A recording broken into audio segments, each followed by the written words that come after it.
Hello students, आज आपके class 9 की एनसीईआरटी का फर्स्ट चैप्टर हम शुरू करने वाले हैं।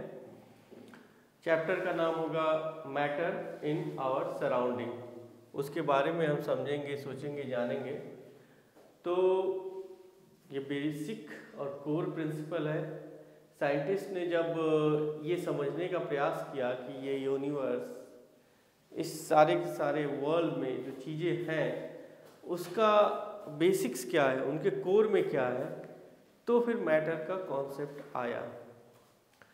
जैसे आप जब देखेंगे, जैसे कि ये डस्टर, वाइट बोर्ड मार्कर, या ये आपका बोर्ड हो गया, आप जो एयर ब्रीथ करते हैं, वाटर यू ड्रिंक, और the food you eat, everything what ever you take for your survival और you see in your surrounding, you will find that everything has some common traits। हर चीज़ में कुछ basic चीज़ है, एक अंडरलाइन चीज़ है जो कॉमन है। अब बड़ा अजीब बात है, इस डस्टर और इस मार्कर में क्या कॉमन है? एक लिखता है, दूसरा मिटाता है। तो ये तो एक तरह से अपने अपोजिट लग रहे हैं, लेकिन फिर भी इनमें कॉमन है। आज का जो कॉन्सेप्ट आप पढ़ेंगे बेसिकली वो कोर है इस यूनिवर्स को समझने का। ये जो पूरा का पूरा यूनिवर्स है, ये प्लैनेट्स है, गैलेक्सीज है, हमारा अर्थ है, हमारा डिस्ट्रिक्ट है, हमारे घर है, उसमें जो सारी चीज़ें हैं उन चीज़ों को एक कॉन्सेप्ट से समझना हो तो वो कॉन्सेप्ट है मैटर।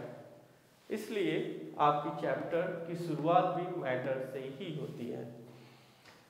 अब आप इस दुनिया में जितनी सारी चीज़ें देखते हैं, समझते हैं, उन सारी चीज़ें किसी न किसी एक मटेरियल से बनी हुई है। जिस मटेरियल से वो चीज़ें बनी हुई है उस मटेरियल का ही साइंटिफिक नेम है matter.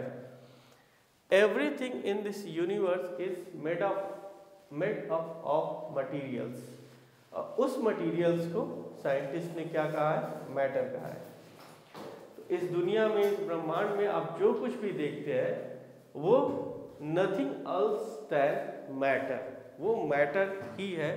Everything in this universe is matter.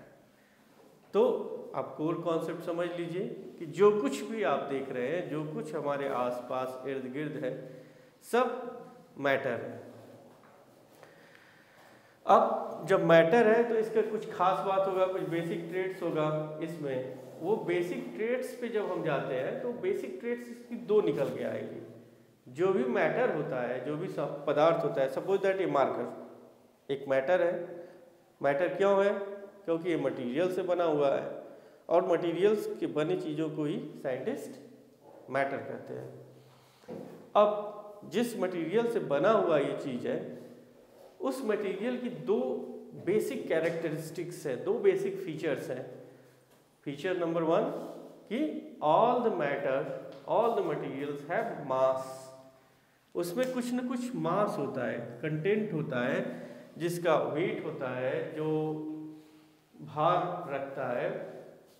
तो एवरी मैटर हैज सम मास। मास का एसआई यूनिट क्या होता है? इंटरनेशनल यूनिट होता है किलोग्राम। तो आप देखते होंगे मोस्टली चीज़ों को किलोग्राम में हम लोग वेट एंड मेजर करते हैं। तो ये हो गया मास किलोग्राम में। आप कहेंगे 5 kg पोटैटो, 2 kg ओनियन। और सेकेंड चीज़ होता है इसमें वॉल्यूम। ये वॉल्यूम भी रखता है, जो भी आपका पदार्थ है, तत्व है, मैटर है, उसमें सेकेंड चीज़ होता है वॉल्यूम। यानी ये मार्कर जो है वो स्पेस भी कवर करेगा, और इसके स्पेस को आप जो मेज़र करेंगे वो सिर्फ वॉल्यूम कहा जाएगा। वॉल्यूम का यूनिट होता है cubic metre, metre to the power 3। तो mass, every matter has some space, जिसे वॉल्यूम कहा जाता है, और वॉल्यूम का एसआई यूनिट होता है क्यूबिक मीटर। अब हम आए कि क्या मैटर को समझने का कॉन्सेप्ट बहुत नया है, इससे पहले भी था, या मॉडर्न साइंटिस्ट ने ही इसे इजाद किया है? तो हम पाएंगे कि जो मैटर होता है इसको पूरे यूनिवर्स को समझने का प्रयास from the time immemorial scientist have done.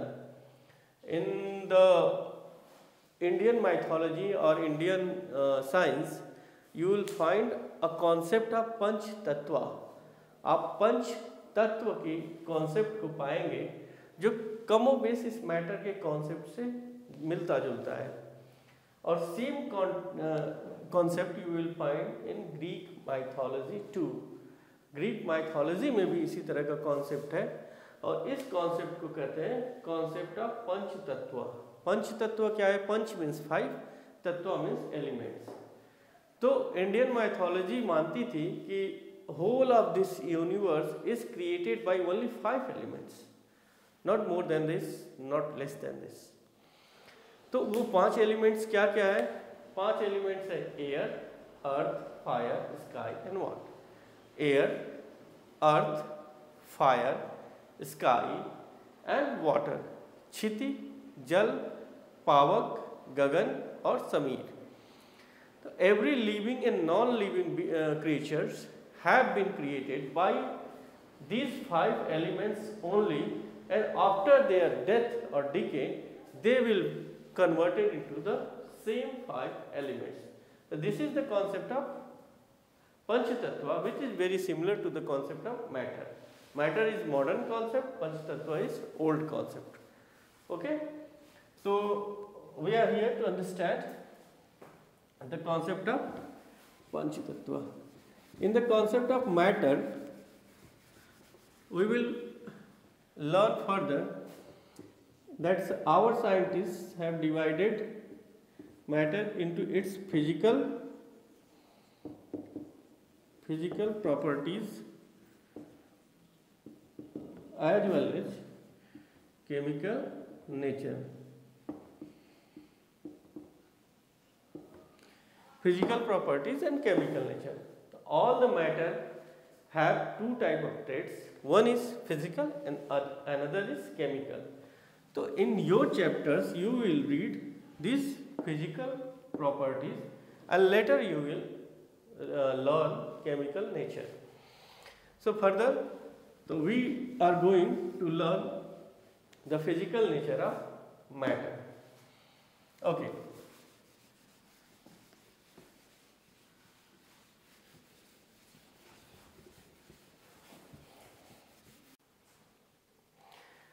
So students, you have learned what is matter.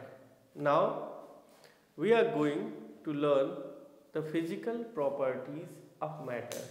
Matter के basic physical traits क्या क्या है? तो suppose that कि this duster is a matter, is made of materials. इसके क्या particles हैं? आप इसको देख रहे हैं कि एक होल में बड़ा solid सा strong सा material का बना हुआ है, लेकिन जब इसको माइक्रोस्कोपी से आप देखेंगे तो इतना ये होल नहीं है, ये छोटे छोटे छोटे छोटे छोटे पार्टिकल्स का बना है, और इस पार्टिकल्स ने कंबाइन होके एक आपस में जुड़ के ये मजबूत सा डस्टर बना दिया।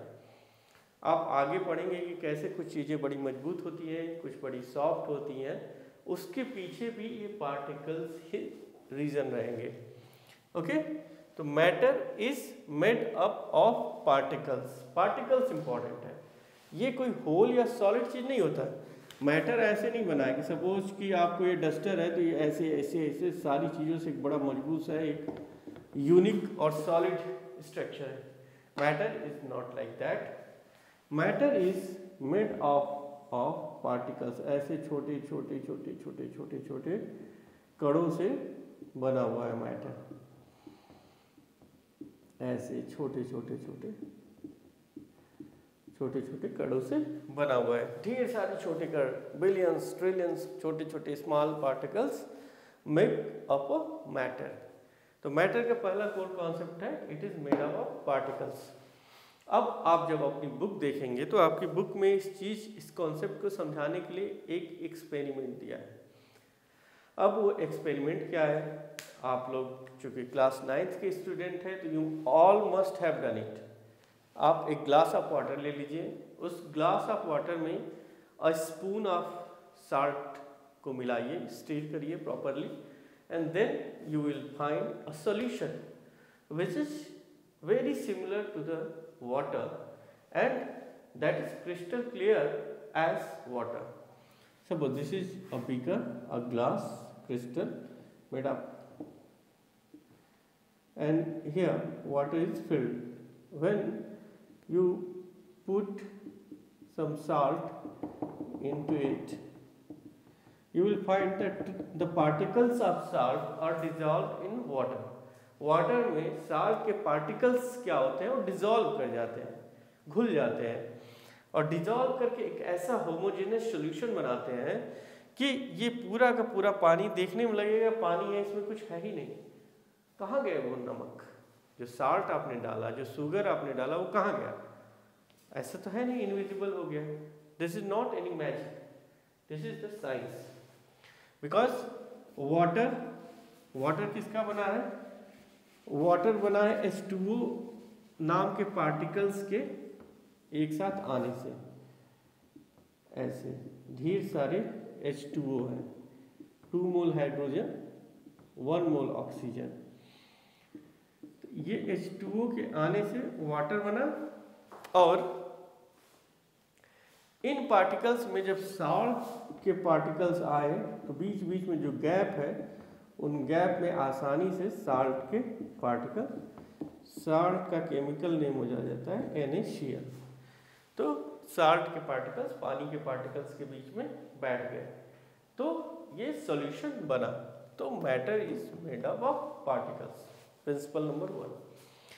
प्रिंसिपल नंबर 2 कि कितना छोटा, छोटे छोटे पार्टिकल्स तो है, कितने छोटे, 1-1 सेंटीमीटर के, पीस के बराबर, ग्राम के बराबर, या उससे भी छोटे, कितने छोटे particles, how small these particles are, your second question is. तो आप जब उसको जाएंगे, उसको देखेंगे, खोजेंगे, तो आप पाएंगे कि ये इतने छोटे हैं कि हम इमेजिन भी नहीं कर सकते कि इतनी छोटी चीजें भी होती हैं। ये जो डस्टर है, ये 100-200 पार्टिकल्स का नहीं बना है, billions and trillions of particles इसके अंदर है, अरबों खरबों पार्टिकल्स को मिलाकर ये डस्टर या कोई भी चीज बना हुआ है। अब जब इसमें कोई मटेरियल है तो एकदम छोटे छोटे छोटे छोटे छोटे छोटे पार्टिकल्स अरबों खरबों की संख्या में रहेंगे, और ये इतने छोटे रहेंगे कि आप 1 मीटर की एक लाइन ले लीजिए, 1 मीटर की लाइन को खरबों बार काटिए, 10⁹ टाइम्स काटेंगे, तब जाके उन पार्टिकल्स के साइज के आसपास आप पहुंचेंगे। अब 10⁹ टाइम्स काटना ये सिर्फ कॉन्सेप्ट हो सकता है, पॉसिबल नहीं है, कभी काटने मत बैठ जाइएगा। तो ये कहने का मतलब ये कि इतने छोटे होते हैं कि माइक्रोस्कोपी से ही शायद आप देख सकें, नेकेड आई से देखने का प्रयास करना बेकार है, बहुत माइक्रो लेवल पे काम चलता है, वो छोटा छोटा होता है। अब आपकी बुक में एक एक्सपेरिमेंट दिया है इसको समझाने के लिए कि कितना छोटा होता है और कैसे वो स्प्रेड करता है। तो आपको दिया गया है कि पोटेशियम परमैंगनेट, जिसका chemical name KMnO4, potassium permanganate को ले लीजिए, इसके 3 क्रिस्टल्स को लीजिए, not more than that, 1 crystal, 2 crystal, 3 crystal, इसको लीजिए। और ग्लास ऑफ बीकर में ल्यूक और वाटर ले लीजिए, और इसमें ये KMnO4 को डालिए, पोटेशियम परमैंगनेट को डालिए, जो जनरली लाल दवा के नाम से जानी जाती थी, और इसे वेल्स के वाटर को ट्रीट करने में उपयोग में लाया जाता था। जब इसको इस लीक वार्म वाटर में आप डालेंगे तो ये वाटर का कलर पिंक हो जाएगा। क्या हो जाएगा? पिंक हो जाएगा। अब चूंकि इसमें पिंक क्यों हुआ?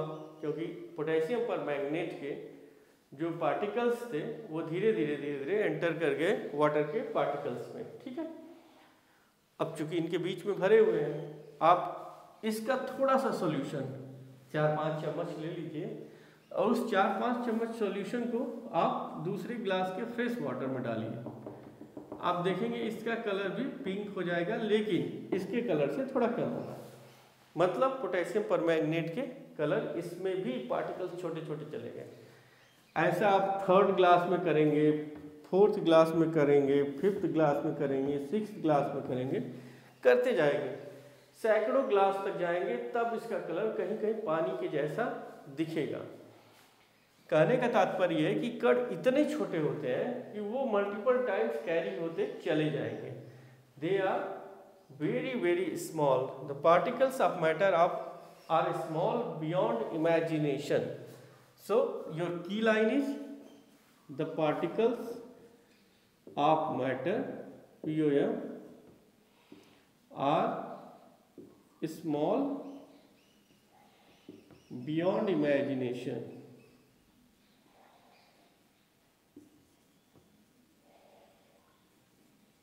आप सोच भी नहीं सकते कितने छोटे होते हैं, उतने छोटे छोटे पार्टिकल्स ऑफ मैटर होते हैं। अब हम आगे पढ़ेंगे इन पार्टिकल्स ऑफ मैटर के क्या बेसिक ट्रेड्स हैं। आपने मैटर के ट्रेड्स को पढ़ा कि ये पार्टिकल्स के बने होते हैं और ये बहुत छोटे होते हैं। अब ये जो छोटे छोटे पार्टिकल्स होते हैं उनके क्या फीचर्स हैं, इसको हम सीखेंगे। सो स्टूडेंट्स, अब हम थोड़ा और डीपर जाते हैं। सबसे पहले आपने पढ़ा कि एक चॉक, एक डस्टर, इन दोनों में क्या सिमिलरिटी है। तो सिमिलरिटी ये है कि दोनों मटेरियल्स के बने हैं और उस मटेरियल को साइंटिस्ट ने मैटर का नाम दिया है। उसके बाद आपने इस मैटर की प्रॉपर्टीज़ को पढ़ा।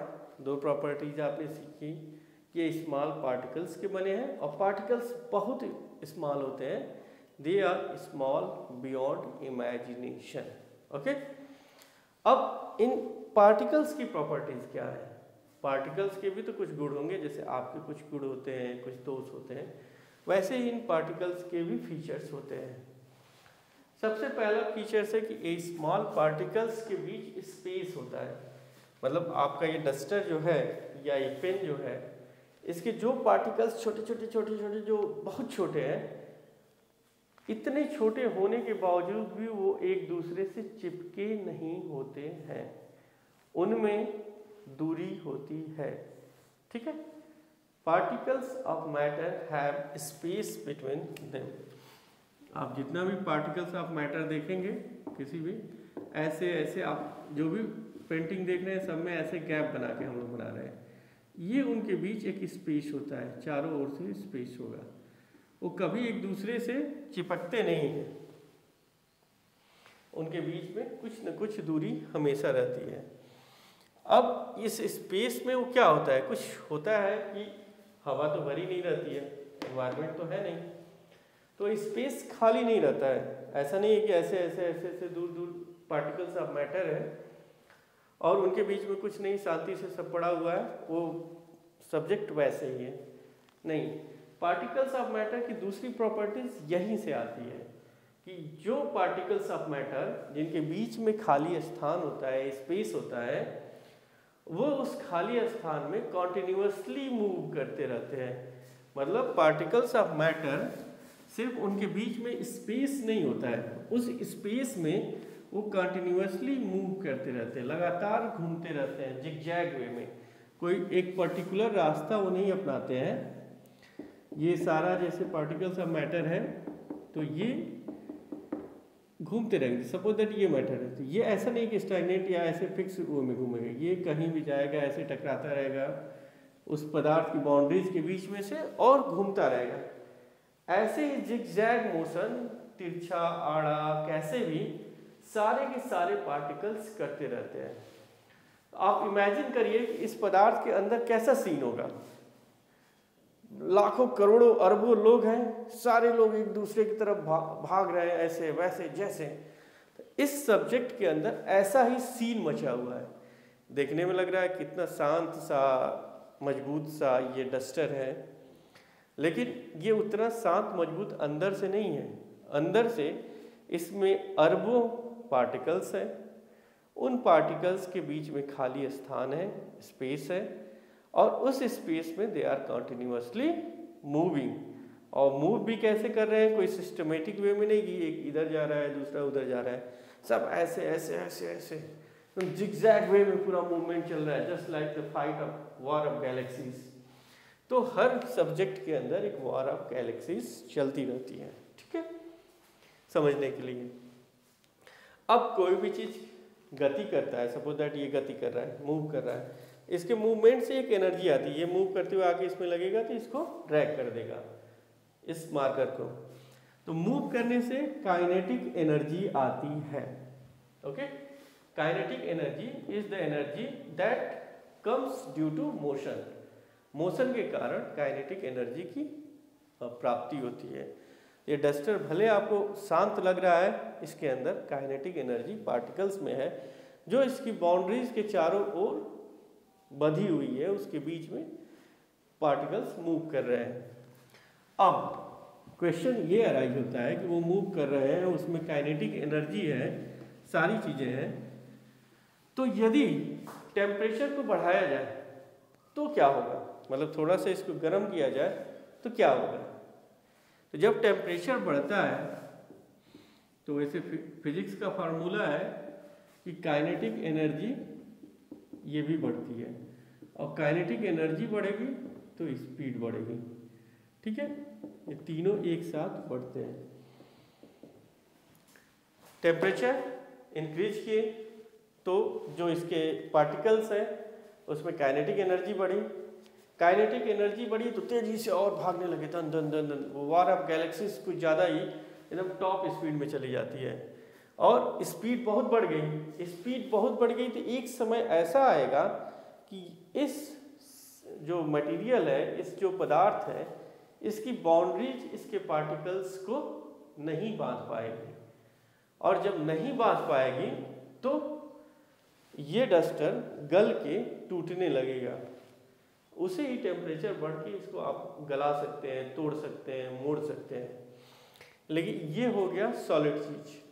अब थोड़ा सा कम सॉलिड पे हम आए तो इससे एक फिजिक्स का फिनोमेना आप समझेंगे, डिफ्यूजन। इस काइनेटिक एनर्जी से ये आप समझ पाएंगे। तो जो डिफ्यूजन होता है वो बेसिकली सपोज दैट कि आप कमरे के एक किनारे एक अगरबत्ती आपने जला दिया एक स्टैंड में, इससे जो स्मोक निकलेगा, जो धुआं निकलेगा इंसेंस स्टिक से, वो धीरे धीरे धीरे धीरे धीरे कमरे में फैलता है। कैसे फैलता है कि जो उसके स्मोक के अंदर पार्टिकल्स हैं और जो एक कमरे में पूरी पूरी एयर भरी हुई है, तो इस एयर में वो पार्टिकल धीरे धीरे बीच बीच में जाते हैं और एक दूसरे में सेट हो जाते हैं। तो इससे क्या होता है कि पूरा का पूरा जो पार्टिकल सिस्टम होता है वो इंटरमिक्स होता है, एक दूसरे में मिल जाता है। तो पार्टिकल्स की intermixing due to the space between them and due to the kinetic energy among them.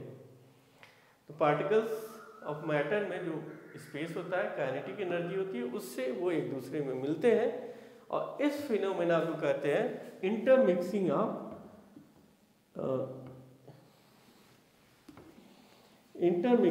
Particles. Intermixing of particles. Intermixing of particles का ही एक साइंटिफिक नेम है डिफ्यूजन, यानी डिफ्यूज करके फैलना। जो चीजें होती हैं जब आपस में एक दूसरे से मिल जाती है, दो पार्टिकल्स ऑफ मैटर, तो उसको डिफ्यूजन कहा जाता है। तो इस तरह से आप डिफ्यूजन को समझ पाएंगे।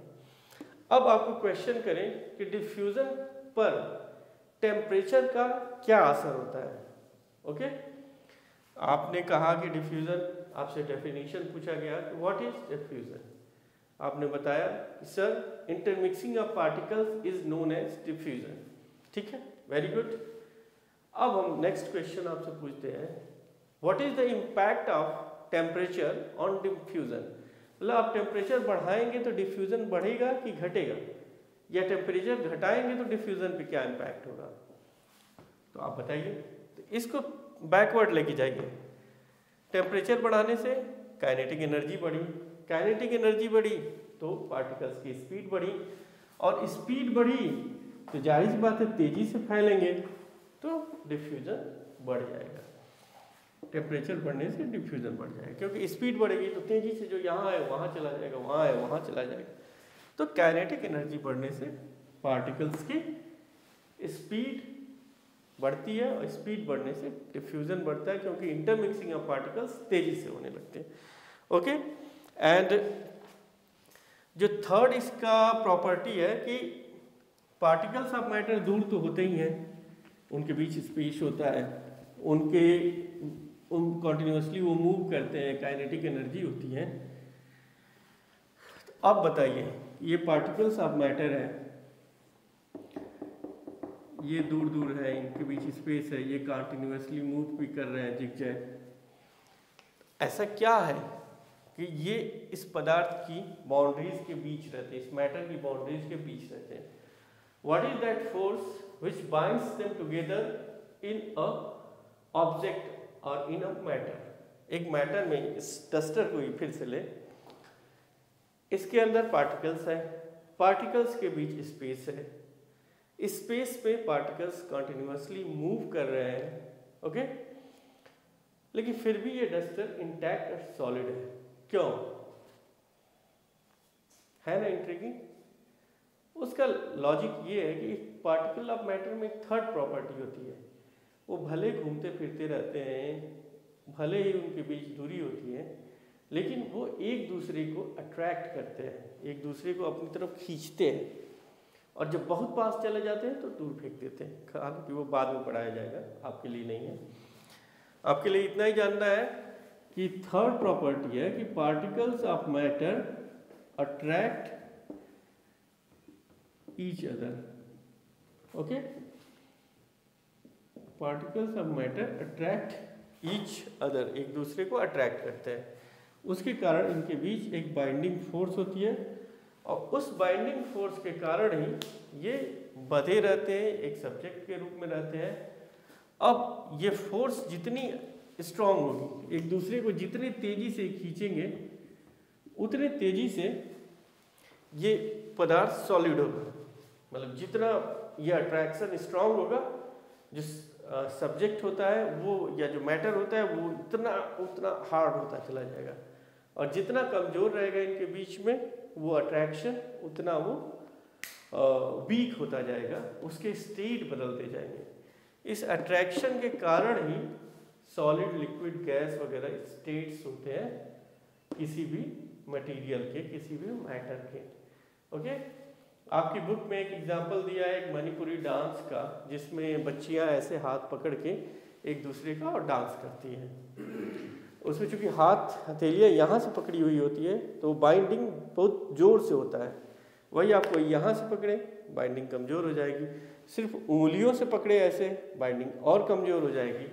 तो वही समझाता है, जो मैटर के पार्टिकल्स एक दूसरे को जितना मजबूती से पकड़ेंगे, उतना मजबूती से वो पदार्थ खड़ा रहेगा, वो मैटर खड़ा रहेगा, उतना वो स्ट्रांग होगा, उतना वो सॉलिड होगा।